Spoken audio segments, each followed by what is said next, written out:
नमस्कार तपाईँ सबैलाई नमस्कार छ। यो संसार बिस्तारै कतिपय ठाउँमा ग्रीन जोनमा कोरोना लागेका ठाउँहरू, कोरोनाले संक्रमित देशहरू ग्रीन जोनमा प्रवेश गरिरहेका छन् भने कतिपय ठाउँमा आज पनि कोरोनाले संसार निकै आक्रान्त भइरहेको छ।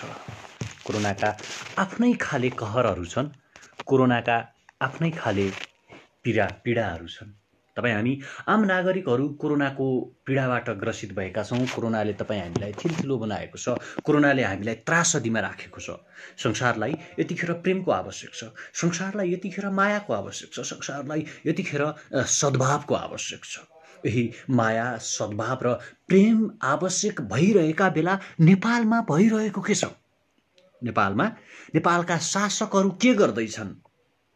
हामी बाँचुन्जेल, हामी रहन्जेल, हामी यो संसारमा आफ्नो अस्तित्व कायम गर्नुन्जेल नेपालका शासकहरूसँग हामीले प्रश्न गर्न आवश्यक छ। सत्तासँग हामीले प्रश्न गर्न आवश्यक छ। शासकहरू तिमी गरिरहेका के छौ?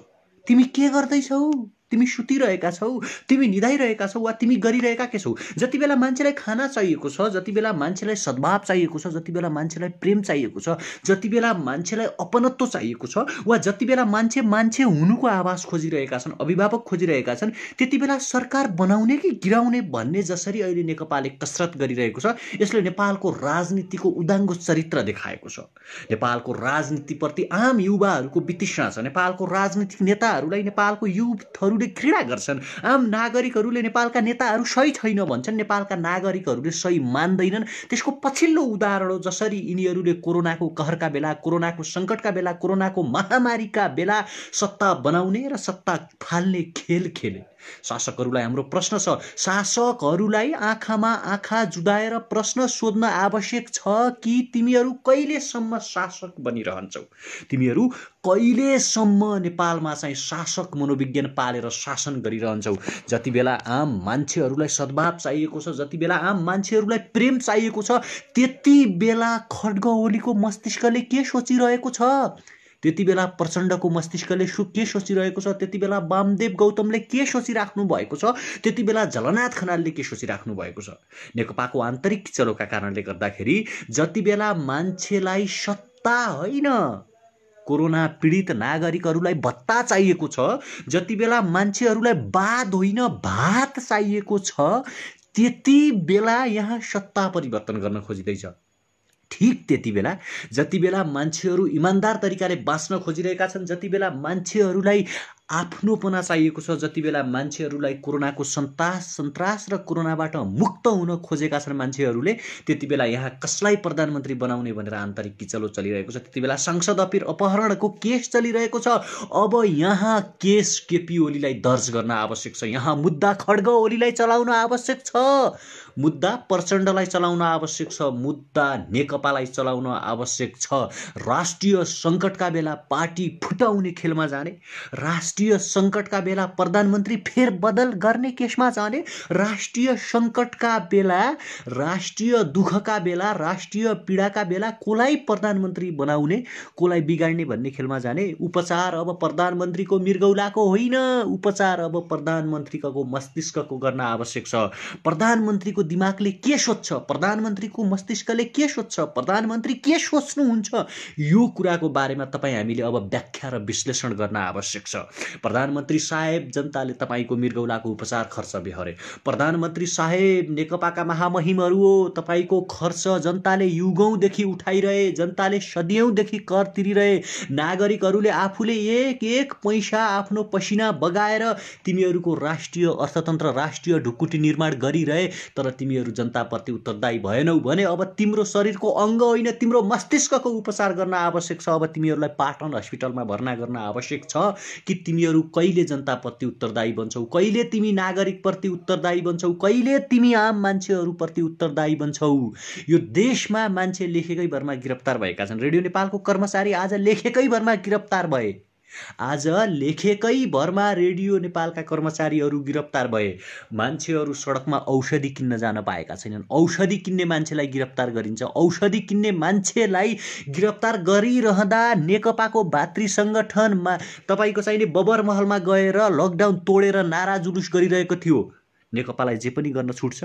यो देश नेकपाको वीरता हो। यो देश नेकपाका कार्यकर्ताका आमाहरूको, एमालेका कार्यकर्ताका आमाहरूको, केपी ओलीका पुर्ख्यौली दाइजो हो यो देश। जे मन लाग्यो त्यही गर्ने, जता मन लाग्यो त्यतै हिँड्ने, जता मन लाग्यो त्यतै डुल्ने, जनताका भावनाहरू नबुझिदिने, जनताका इच्छा र आकाङ्क्षाहरूलाई नबुझिदिने, मान्छेलाई चाहिँ खेलाची रूपमा लिइदिने, देश चाहिँ मेरो पिवा हो, देश चाहिँ मेरो मामा घर हो, म देशमा जे पनि गर्न सक्छु भन्ने गलत मनोविज्ञान र नजिर पालेर बस्न छुट्छ नेकपाको कार्यकर्ताहरूलाई? आज जनतालाई भात चाहिएको छ, बाद होइन। आज सत्ता चाहिएको छैन नागरिकहरूलाई, कोरोनाका विरुद्धमा लड्न सक्ने भत्ता चाहिएको छ। यो कुरा सिंहदरबार र बालुवाटारका मतियारहरूलाई कसले सिकाइदिने? धेरैले हामीलाई भन्नुहुन्छ तपाईँ सरकारको आलोचना गर्नुहुन्छ, आलोचना सत्ताको गरिन्छ, प्रश्न शासकहरूसँग सोधिन्छ, तबसम्म प्रश्न सोधिन्छ जबसम्म शासकहरूको कानको जमेको दही खोलिँदैन। कानमा तेल हालेर सुतेका शासकहरू जबसम्म त्यो तेल फालेर आँखा खोलेर बिउजिँदैनन् तबसम्म प्रश्न गरिन्छ। प्रश्न छ सिंहदरबार र बालुवाटारलाई प्रश्न गर्ने नैतिक अधिकार छ हामीलाई कि हामी यो देशको नागरिक हो। आज संसारको कुनै पनि देशमा यस्तो खाले राजनीति भएको छैन जहाँ कोरोनाको सन्तासका बेला, कोरोनाको सङ्कटका बेला सरकार फेर बदल गर्ने खेल चलेको होस्। तिमीहरूलाई छुट छैन, तिमीहरूलाई सिंहदरबार र बालुवाटारमा बस्न छुट छैन। तिमीहरूले राजीनामा दिएर घर गएर बस्दा हुन्छ। तिमीहरूलाई काम गर्न अल्छी लाग्छ भने, जनताहरूप्रति उत्तरदायी बन्न अल्छी लाग्छ भने, केपी महाराज तपाईका लागि बालकोट दरबारको ढोका खुला छ। कृपया तपाईँ बालकोट दरबारमा गइदिनुहोस्। आज जनताले मात्र तिम्रो विरोध गरिरहेका छन्। आज जनताले, नागरिकले मात्र तपाईँहरूलाई सही बाटोमा हिँड्नुहोस् भनेर भनिरहेका छन्। भोलि गलत्याउनेछन्, भोलि लखेट्नेछन्, भोलि परास्त गर्नेछन् तिमीहरूको गलत मनोविज्ञानलाई। आज मान्छेले खान नपाउँदाखेरि तिम्रा कार्यकर्ताहरू ठाउँ ठाउँमा लकडाउन उल्लङ्घन गरिरहेका छन्। अभिव्यक्ति स्वतन्त्रता लेखेकै भरमा, सामाजिक सञ्जालमा बोलेकै भरमा मान्छेहरू गिरफ्तार गर्ने जुन गलत मनोविज्ञान र नजिर तिमीहरू पालिरहेका छौ, यो गलत मनोविज्ञान र नजिरको विरुद्धमा आम नागरिकहरूले एक हुन आवश्यक छ। अभिव्यक्ति स्वतन्त्रता नेपालको संविधान प्रदत्त हक हो। संसारको कुनै पनि देशमा बोलेकै भरमा मान्छेहरू गिरफ्तार हुने परिपाटी छैन। त्यसकारण हरेक मान्छेले बुझ्न जान्न आवश्यक छ कि तपाईँ हामीले बोल्ने छुट छ, तपाईँ हामीले बोल्न पाउनुपर्छ। तपाईँ हामीले बोल्न पाएनौँ भने हाम्रो अभिव्यक्ति स्वतन्त्रता हनन भएको हुन्छ। प्रधानमन्त्री जति बेला तिमीले मान्छेलाई खाना बाँड्न सक्नु पर्थ्यो, प्रधानमन्त्री जति बेला तिमीले नागरिकहरूको बारेमा सोच्न सक्नु पर्थ्यो, प्रधानमन्त्री साहेब जति बेला तिमीले आम राष्ट्र र राष्ट्रियताका बारेमा सवाल उठाउनु पर्थ्यो, त्यति बेला आन्तरिक खिचलोमा तिमीहरू गइरहेका छौ। तिमीहरूले जनताको मतलाई कुल्चिरहेका छौ। तिमीहरूले जनताको मतमाथि खेलाची गरिरहेका छौ। जनताले इमान गरेर, जनताले तिमीहरूलाई विश्वास गरेर जसरी तिमीहरूलाई मत दिएका थिए, त्यो मतको व्यवस्था जसरी तिमीले गरिरहेका छौ, त्यो मतमाथि जसरी तिमीले खेलिरहेका छौ, यसले तिम्रो इतिहासलाई धिक्कार्नेछ। तिम्रो इतिहासमा गलत नजिर बस्नेछ। इतिहासले तिमीलाई कुख्यातिका पात्रको रूपमा परिभाषित गर्नेछ। आज नेकपाभित्र चुनाव हारेका मान्छेलाई प्रधानमन्त्री बनाउने सरगर्मी चलिरहेको छ। प्रधानमन्त्री कोलाई बनाउने भन्दाखेरि वामदेव गौतमलाई मजाक चलिरहेको छ। यहाँ मजाक गरिराख्नु भएको छ। जनताहरूलाई लाटा सम्झिने, जे गरे पनि हुन्छ भनेर सोचिदिने, जस्तो पायो त्यही हामी गर्न सक्छौँ, ठग्न सक्छौँ, लुट्न सक्छौँ, ढाँट्न सक्छौँ भनेर भनिदिने यो पनि तरिका हो। चुनाव जनताले भराइसकेका मान्छे, जनताले रिजेक्ट गरेका मान्छेलाई देशको प्रधानमन्त्री बनाउने यो पनि तरिका हुन्छ, यो पनि सिस्टम हुन्छ, यो पनि पद्धति हुन्छ, यो पनि प्रणाली हुन्छ। अहिले प्रधानमन्त्री फेरबदल गर्ने अवसर चाहिएको हो वा प्रधानमन्त्री फेरबदल गर्नुपर्छ भन्ने मनोविज्ञान जनताले खोजेका हुन् वा जनताले भात खोजेका हुन्। आज 60, 70, 80 लाखभन्दा बढी युवाहरू विदेशमा हुनुहुन्छ। नेपालको अर्थतन्त्रलाई कसरी उकास्ने, विदेश गएका युवाहरूलाई कसरी नेपाल ल्याउने, कसरी नेपालको राष्ट्रिय अर्थतन्त्रलाई बलियो बनाउने, राष्ट्रिय अर्थतन्त्र बलियोका आधारहरू के हुन् भन्ने कुरा बहस हुन सक्नु पर्थ्यो। आज युवाहरूसँग हातेमालो गर्न सक्नु पर्थ्यो, युवाहरूसँग सहकार्य गर्न सक्नु पर्थ्यो, युवाहरूसँग छलफल गर्न सक्नु पर्थ्यो कि आज नेपालको कुन ठाउँमा के चाहिएको छ, कुन ठाउँमा युवाहरूको मनोविज्ञान कमजोर भएको छ, कुन ठाउँका डाक्टरहरूको मनोविज्ञान कमजोर भएको छ। एक ठाउँमा उभिन सक्नु पर्थ्यो, एक आवाज बोल्न सक्नु पर्थ्यो, खान नपाएकाहरूलाई खान बाँड्न सक्नु पर्थ्यो, त्रासको अन्त्य गराउन सक्नु पर्थ्यो। तर यी हरेक त्रासको अन्त्यका विरुद्धमा यी हरेक एक्टिभिटिज गर्नुको पछाडि अथवा यी एक्टिभिटिज नगरेर आज सरकार कहाँ पुग्यो भने, आज सत्ताका मालिकहरू कहाँ पुगे भने, आज आदर्शका मालिकहरू कहाँ पुगे भने तपाईँको आज वामदेव गौतमलाई प्रधानमन्त्री बनाउने, माधव नेपाललाई चाहिँ तेस्रो अध्यक्ष बनाउने, प्रचण्डले यो गर्ने, हस्ताक्षर अभियान सुरु गरौँ। यो पनि तरिका हुन्छ, यो पनि सिस्टम हुन्छ, यो पनि प्रणाली हुन्छ, यस्तो पनि शासन व्यवस्था हुन्छ राज्यमा। यो हो कम्युनिस्ट शासनको आदर्श, यो हो कम्युनिस्ट मूल्य मान्यता, यो हो कम्युनिस्ट आदर्श। अनि यसरी यिनीहरूले आफूलाई कम्युनिस्ट हुँ भन्न छुट दिन्छ। न्यू मार्क्सिजमले यो सिकाउँछ, पोस्ट मोडर्निजमले यो सिकाउँछ, कम्युनिस्ट आदर्शले यस्तो कुराहरू सिकाउँछ। आज तिमीहरू करोडौँ भ्रष्टाचार गर्न सक्ने होइन। कहाँ गयो पैसा, रकम खै कहाँ छ त? कोरोनाको नाममा जम्मा भएको रकम, कोरोनाको कोषमा जम्मा भएको रकम कहाँ गएको छ? 80 करोडको राहत जनतालाई बाँड्यौ भनिएको छ, त्यो राहत कहाँ गएको छ होइन। अनि त्यसै गरी जनताले चाहिँ पाए कि पाएनन् खाना भनेर हेर्ने निकाय खै। आज सङ्कटको बेला स्वयंसेवक बनेर खटिनुपर्ने ठाउँमा अनेरा सोब्यू र तपाईको चाहिने अनेरा सोब्यूका कार्यकर्ता र नेताहरू सडकमा नारा जुलुस गर्नमा व्यस्त हुनुहुन्छ।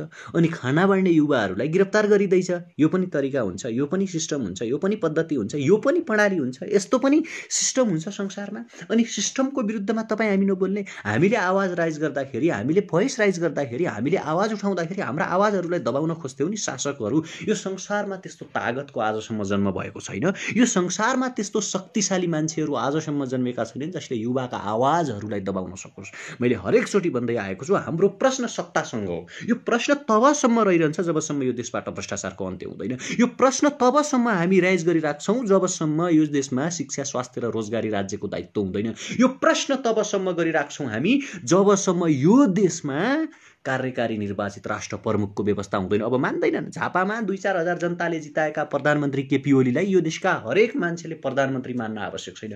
निर्वाचित कार्यकारी राष्ट्र प्रमुखको व्यवस्था गरौँ न, त्यसपछि चुनाव लडेर देखाउँ न जनताले तिमीलाई के गर्दा रहेछन्। झापाको एक ठाउँबाट चुनाव लड्यो, काठमाडौँ आयो, पार्टीको प्रधानमन्त्री बन्यो, संसद किनबेच गर्यो, अनि चाहिँ म राष्ट्रको प्रधानमन्त्री हुँ भनेर व्याख्या गर्ने। यो पनि सिस्टम हुन्छ, यो पनि प्रणाली हुन्छ। यदि देशमा मान्छे जन्मिसकेपछि उसलाई शिक्षा दिने अधिकार कसको हो? राज्यको होइन। त्यो मान्छेको स्वास्थ्यको जिम्मा कसले लिने? राज्यले लिने होइन। त्यो मान्छेलाई रोजगारीको जिम्मा राज्यले लिने होइन। यहाँ त श्रम सम्झौता गरेर युवाहरूलाई कहाँ पठाइँदैछ भने विदेश पठाइँदैछ, युवाहरूलाई अर्काको देशमा पठाइँदैछ, युवाहरूलाई बाहिर पठाइँदैछ। युवाहरूले विदेशबाट पैसा कमाएर यहाँ रेमिटेन्स पठाउने, त्यही रेमिटेन्समाथि यिनीहरूले चाहिँ मोज गर्ने, त्यही रेमिटेन्समा भ्रष्टाचार गरेर संसद किनबेच गर्ने, त्यही रेमिटेन्सलाई प्रयोग गरेर यिनीहरूले छोइला खाने, सुकुटी खाने, हाँस खाने, यिनीहरूले चाहिँ अरबौँ करोडौँ रुपियाँ भ्रष्टाचार गर्ने। यो सिस्टमका विरुद्धमा हामी अब आवाज उठाउन आवश्यक छ। यो सिस्टमका विरुद्धमा हामी बोल्दैछौँ। सिस्टम बदलिन आवश्यक छ। सिस्टमलाई कार्यकारी प्रमुखमा लैजाने, जनताले आफ्नो देशको प्रधानमन्त्री वा राष्ट्रपति आफ्नो मतले चुन्न पाउनु पर्यो, न कि संसद किनबेच गरिएका भ्रष्ट मान्छेहरूले चाहिँ संसदीय दलमा बहुमत पुगाएर, संसदभित्र बहुमत पुगाएर देशको प्रधानमन्त्री र राष्ट्रपति चुन्ने व्यवस्थाको चाहिँ स्पष्ट रूपमा अन्त्य हुनुपर्छ। यो हरेक युवाले आवाज उठाउन आवश्यक छ। तपाईँहरू सबै यहाँ हेरिराख्नु भएको छ, कृपया तपाईँहरू सेयर गरिदिनुहोस्। र तपाईँहरू जति हेरिराख्नु भएको छ नि, मैले एकचोटि आग्रह गरेँ, एक सेयर गर्नुहोस् कि कार्यकारी राष्ट्र प्रमुखका लागि हामीले कार्यकारी राष्ट्र प्रमुखका लागि लड्न आवश्यक छ।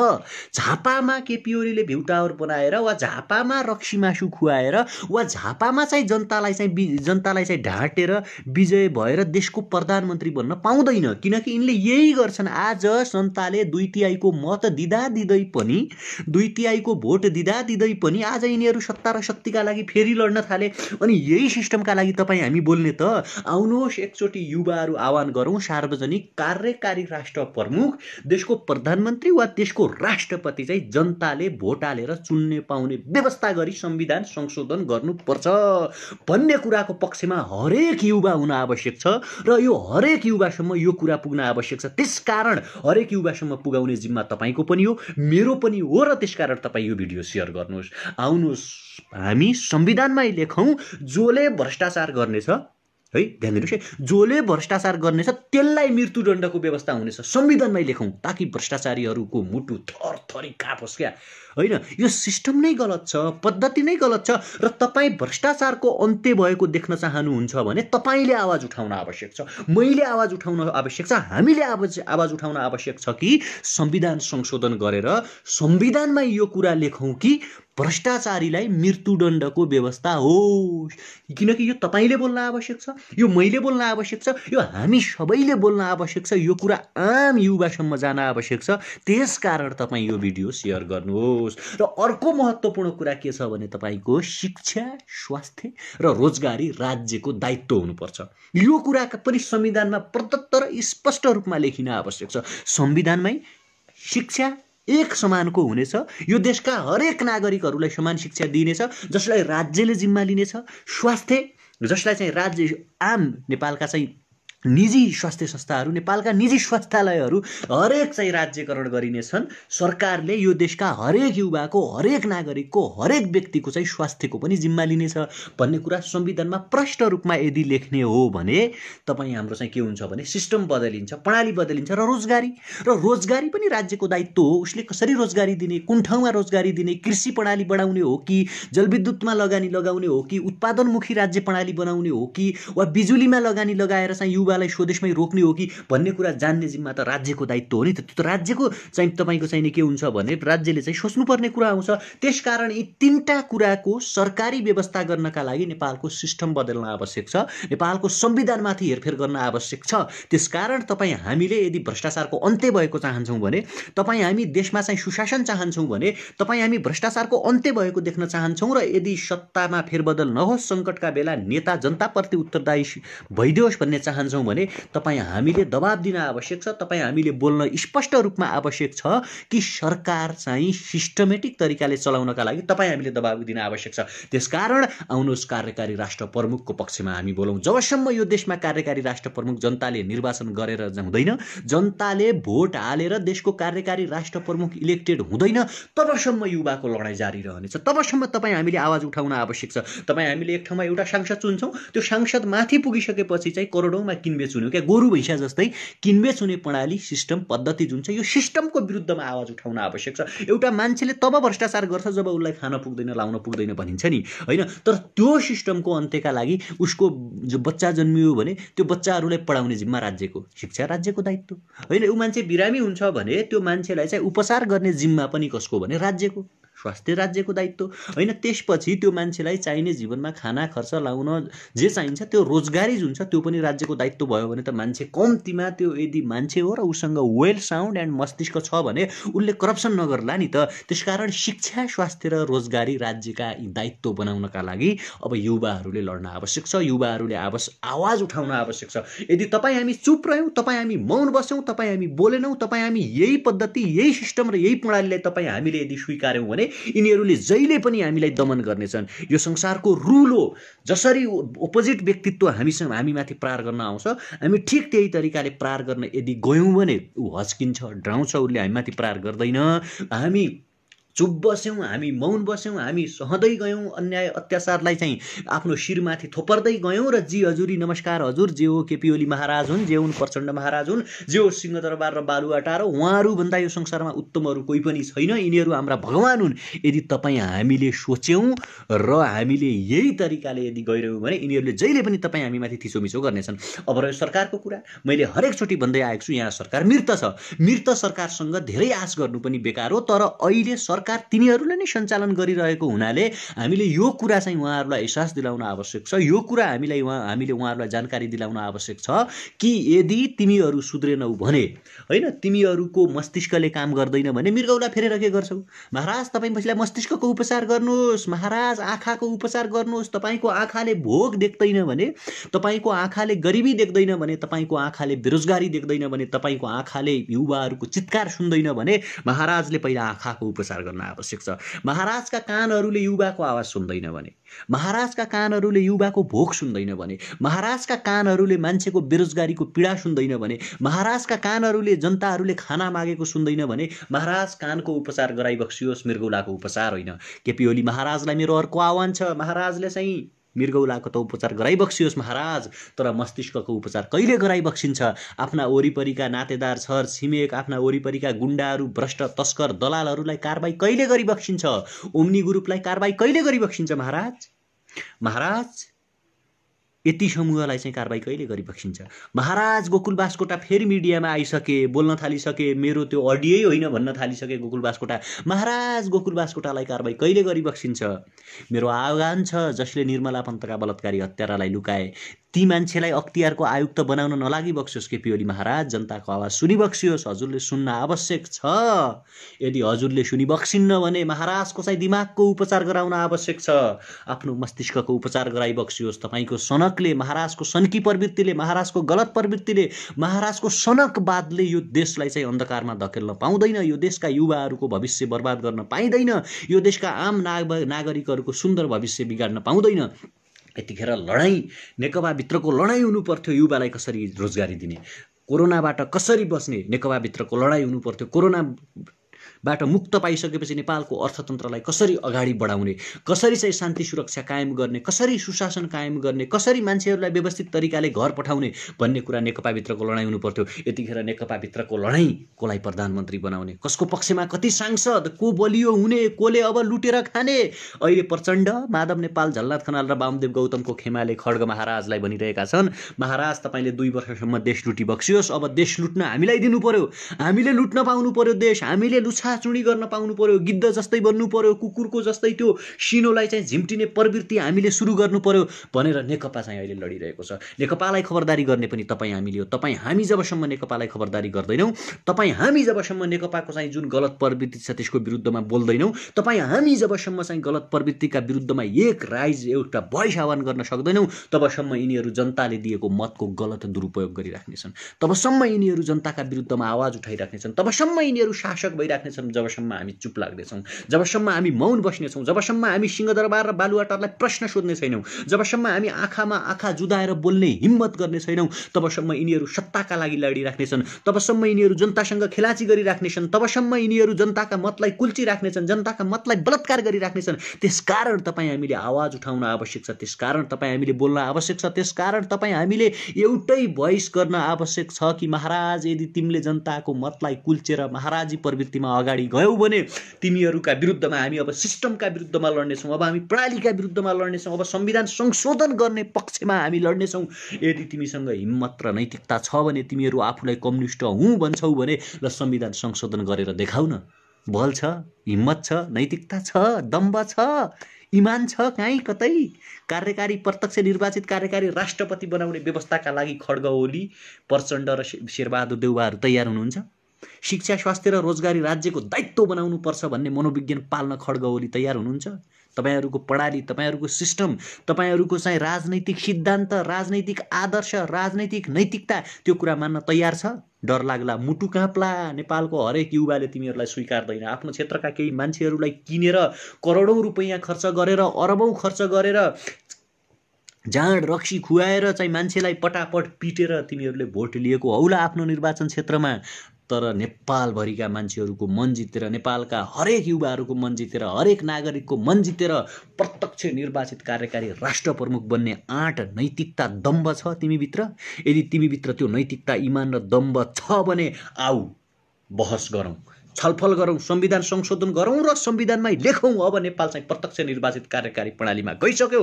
त्यसकारण हरेक युवाले चाहिँ बोल्न र जाग्न आवश्यक छ भन्ने नैतिकता र दम्ब पाल्न हिम्मत छ भने आउनुहोस्, खुला चुनौती भयो, बहस गरौँ। होइन भने धेरै ट्याक्टर नगर्दा हुन्छ महाराजहरू, होइन भने धेरै झुट नबोल्दा हुन्छ, झुटको खेती नगर्दा हुन्छ। हरेक मान्छेले, हरेक युवाले, हरेक नागरिकले थाहा पाइसके तिमीहरूको दम्ब, तिमीहरूको कुशासन, तिमीहरूको कुरीति, तिमीहरूको गलत राजनीति, तिमीहरूको पदको लडाईँ, तिमीहरूको चाहिँ झुम्टाई, तिमीहरूको गिद्धे प्रवृत्ति, तिमीहरूको कुकुरे प्रवृत्ति, तिमीहरूको त्यो सिनोको लडाईँको प्रवृत्ति आम मान्छेहरूले बुझिसकेका छन्, आम मान्छेहरूले जानिसकेका छन्। त्यसकारण अब मैले हरेकचोटि युवालाई एउटै आह्वान गरिरहेको छु, मैले हरेकचोटि भन्दै आएको पनि छु, हामीले 3-4वटा कुराका लागि लड्न आवश्यक छ। एउटा, संविधान संशोधन गरेर कार्यकारी राष्ट्र प्रमुखको व्यवस्था गर्ने। अर्को, संविधान संशोधन गरेर भ्रष्टाचारीलाई मृत्युदण्ड दिने व्यवस्था गर्ने, अर्को संविधानमै शिक्षा, स्वास्थ्य र रोजगारी राज्यको दायित्व हुनेछ भनेर संविधानमा लेख्ने र त्यसलाई कार्यान्वयन गर्ने, यी 3-4वटा कुराहरूको लागि अब प्रष्ट रूपमा सिंहदरबारसँग वार गर्न आवश्यक छ। अब पुराना बुढा रोगी नेताहरू र युथहरू बीचको कन्फ्लिक्ट, हामी बीचको द्वन्द्व, हामी बीचको चाहिँ वार, हामी बीचको विद्रोह चाहिँ यसका लागि हुन आवश्यक छ। मेरो युवा मित्रहरूलाई आग्रह छ, आउनुहोस् एकचोटि क्रान्तिका गीत गाउँ, आउनुहोस् एकचोटि विद्रोहका गीत गाउँ, आउनुहोस् हाम्रो पक्षका लागि, हाम्रो पिँढीका लागि, हाम्रो पुस्ताका लागि सुशासनको गीत गाउँ, न्यायका गीत गाउँ, विद्रोहका गीत गाउँ, विद्रोही आवाजहरू बुलन्द पारौँ, बिगुल फुकौँ विद्रोहका, भ्रष्ट शासकको विरुद्धमा, नैतिकहीनका विरुद्धमा, पतित मनोविज्ञान पाल्ने नेताहरूका विरुद्धमा र जहिले पनि अवसरवादी बन्ने नेताहरूका विरुद्धमा। जतिखेर हामीलाई भात चाहिएको छ त्यति बेला यिनीहरू भातको लडाइँमा छन्, जति बेला जनताहरूलाई के अरे कोरोनाको विरुद्धमा लड्ने भत्ता चाहिएको छ त्यति बेला यिनीहरू चाहिँ अहिले सत्ता कसले हत्याउने, कसले चाहिँ प्रधानमन्त्री भन्ने पक्षमा लडिरहेका छन्। यी भ्रष्टका विरुद्धमा तपाईँ हामीले विद्रोहको राको बाल्न आवश्यक छ। तपाईँहरूले एक मुठी हात उठाएर बोल्न आवश्यक छ कि अब संसदीय व्यवस्था जुन छ, संसद किनबेच गर्ने, आफ्नो पक्षमा पार्ने, अपहरण गर्ने, करोडौँ पैसाको बार्गेनिङ गर्ने, यति तँले यति म लिन्छु, यति त तेरोपट्टि यति सांसद, मेरोपट्टि यति सांसद, यहाँ यति हस्ताक्षर, यता उति हस्ताक्षर, जा यसलाई उठाइदे, जा यसलाई यो ठाउँमा मन्त्री बनाउने, प्रधानमन्त्री बनाउने जुन सिस्टम छ, यो सिस्टमलाई भङ्ग गर्न आवश्यक छ, यो सिस्टमलाई तहस नहस गर्न आवश्यक छ। शिक्षा, स्वास्थ्य र रोजगारी राज्यको नैसर्गिक अधिकार बनाउन आवश्यक छ। मैले हरेकचोटि भन्दै आएको छु, नेपालका हरेक निजी शिक्षालयहरूलाई अब कब्जा गर्नुपर्छ, नेपालका हरेक निजी स्वास्थ्यालय र अस्पतालहरूलाई कब्जा गरेर राष्ट्रियकरण गरेर आधारभूत शिक्षा होइन कि शिक्षा जति पढ्न चाहन्छ मान्छेले त्यो राज्यको दायित्व बनाउन आवश्यक छ। त्यसकारण यसको पक्षमा तपाईँ हामीले आवश्यक आवाज उठाउन आवश्यक छ, युवाहरूलाई जागरण गराउन आवश्यक छ, नागरिकलाई बुझाउन आवश्यक छ। किनकि जबसम्म शिक्षा, स्वास्थ्य र रोजगारी राज्यको दायित्व हुँदैन, जबसम्म चाहिँ के अरे कार्यकारी राष्ट्र प्रमुख जनताले चुनेको हुँदैन, तबसम्म यिनीहरू यही गरिराख्नेछन्। यो गलत क्रियाकलापको विरुद्धमा, यो गलत नजिरको विरुद्धमा, यो गलत अभ्यासको विरुद्धमा तपाईँ हामीले एक हुन आवश्यक छ। त्यसकारण यो भिडियो चाहिँ हरेक युवासम्म पुगाउँ। तपाईँ मैले भनेको कुरा भन्दा पनि तपाईँ आफै पनि भन्न सक्नुहुन्छ, तपाईँहरूले बोल्नुपर्छ। तपाईँ हामी बोलेनौँ भने, तपाईँ हामी जागेनौँ भने, तपाईँ हामीले आवाज उठाएनौँ भने, तपाईँ हामीले यसको पक्षमा बोलेनौँ भने कोही पनि बोल्ने छैन। हामीले त दुःख पायौँ, हाम्रा बुवा पुस्ताले त दुःख पायो, हाम्रो बाजे पुस्ताले त दुःख पायो, तर आगामी दिनमा हाम्रै जीवनकालमा हाम्रो सन्तति र हामीले दुःख नपाऊँ भन्नका लागि यो कुराहरू उठाउन आवश्यक छ। एउटा अन्तिम लडाईँ सुशासनका लागि, एउटा अन्तिम लडाईँ कार्यकारी राष्ट्र प्रमुखका लागि, एउटा अन्तिम लडाईँ भ्रष्टाचारीलाई मृत्युदण्ड दिनका लागि, एउटा अन्तिम लडाईँ शिक्षा, स्वास्थ्य र रोजगारी राज्यको दायित्व बनाउनका लागि लड्न आवश्यक छ। त्यसकारण हरेक मान्छेले चाहिँ मस्तिष्कमा यो कुरा पालौँ कि यिनै शासकहरूद्वारा अब सम्भव छैन, यिनै केपी महाराज, प्रचण्ड महाराज, देउबा महाराज, यिनै के अरे वामदेव महाराजहरूबाट यो कुरा सम्भव छैन। युवाहरूको नयाँ सोच, नयाँ जागर र नयाँ ऊर्जाबाट मात्रै यो कुरा सम्भव छ। त्यसकारण तपाईँ हामीले बोल्न आवश्यक छ। त्यसकारण मैले फेरि पनि भने, शिक्षा, स्वास्थ्य र रोजगारी राज्यको दायित्व संविधान संशोधन गरेरै लेखिनुपर्छ। संविधानमा प्रत्यक्ष निर्वाचित कार्यकारी राष्ट्र प्रमुख, राष्ट्रपतीय व्यवस्था र भ्रष्टाचारीहरूलाई मृत्युदण्डको व्यवस्था, यो 3टा कुराका लागि अब सिधै सिंहदरबार र बालुवाटारका शासक र तपाईँ हामी बीच वार हुन आवश्यक छ। यसका लागि तपाईँ हामी सबै तयार हौँ, सबैले आफ्नो क्षेत्रबाट बोलाउँ, सबैले आवाज उठाउँ। अहिले भने म तपाईँहरूबाट बिदा हुन चाहन्छु। धन्यवाद, नमस्कार, जय देश।